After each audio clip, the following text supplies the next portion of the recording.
ഞങ്ങൾ പാവപ്പെട്ടവർക്കും സാധാരണക്കാർക്കും സർക്കാർ എന്തു കൊടുത്താലും ഞങ്ങളതിനെ സ്വാഗതം ചെയ്യും, ഞങ്ങളതിനെ പിന്തുണയ്ക്കും. പക്ഷേ ഇപ്പൊ സാമൂഹ്യ സുരക്ഷാ പെൻഷൻ 5 കൊല്ലം മുമ്പ് 2500 രൂപ കൊടുക്കാം എന്ന് പറഞ്ഞ സ്ഥലത്ത് അവസാനം തെരഞ്ഞെടുപ്പിന്റെ സായാഹ്നത്തിൽ 400 രൂപ കൂട്ടുന്നത് ആരെ കബളിപ്പിക്കാനാ? അങ്ങനെ കേരളത്തിലെ ജനങ്ങളെ കബളിപ്പിക്കാൻ പറ്റില്ല. കൂട്ടിയത് നല്ല കാര്യം, 400 എങ്കിൽ 400 കൂട്ടിയത് നല്ല കാര്യം. കൂട്ടിയതിനെ ഞങ്ങൾ എതിർക്കില്ല, ഒരിക്കലും എതിർക്കില്ല. പ്രീ പ്രൈമറി ടീച്ചേഴ്സിന്, അംഗൻവാടിക്കാർക്ക്, ആശാ വർക്കർമാർക്ക് അവർക്ക് 1000 രൂപ കൂട്ടിയെന്ന് പറഞ്ഞത്, അതായത് ഒരു ദിവസം 33 രൂപ. അവര് ചോദിച്ചത് 700 രൂപയാണ് മിനിമം വേതനം ഒരു ദിവസത്തെ.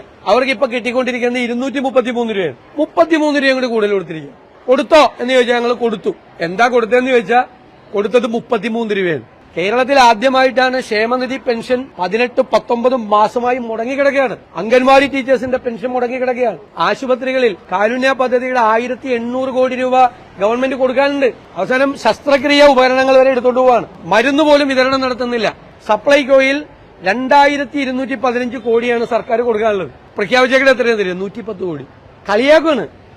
പിന്നെ വലിയൊരു പ്രഖ്യാപനം, പട്ടികജാതി പട്ടികവർഗ കുട്ടികളുടെ ഗ്രാന്റ് കൊടുക്കും. ഞങ്ങള് പറഞ്ഞത് കൊടുക്കുന്നില്ല. കഴിഞ്ഞ വർഷം 500 കോടി പട്ടികജാതിക്കാരുടെയും 112 കോടി പട്ടികവർഗക്കാരുടെയും വെട്ടിച്ചുരുക്കി. ഇപ്പൊ ജീവനക്കാർക്ക് ഒരു ഗഡു കൊടുക്കുന്നത് DA ഗഡു. DAയുടെ എത്ര 6 ഗഡു കുടിശ്ശികയാണ്. ജീവനക്കാർക്കും അധ്യാപകർക്കും പെൻഷൻകാർക്കും കൂടി ഈ ഗവൺമെന്റ് കൊടുക്കാനുള്ളത് 1 ലക്ഷം കോടി രൂപയാണ്. പേ കമ്മീഷനെ കുറിച്ച് ഒന്നും മിണ്ടാട്ടോ ഇല്ല, കുടിശ്ശികയെ കുറിച്ച് മിണ്ടാട്ടോ ഇല്ല, ഒന്നും ചെയ്യുന്നില്ല.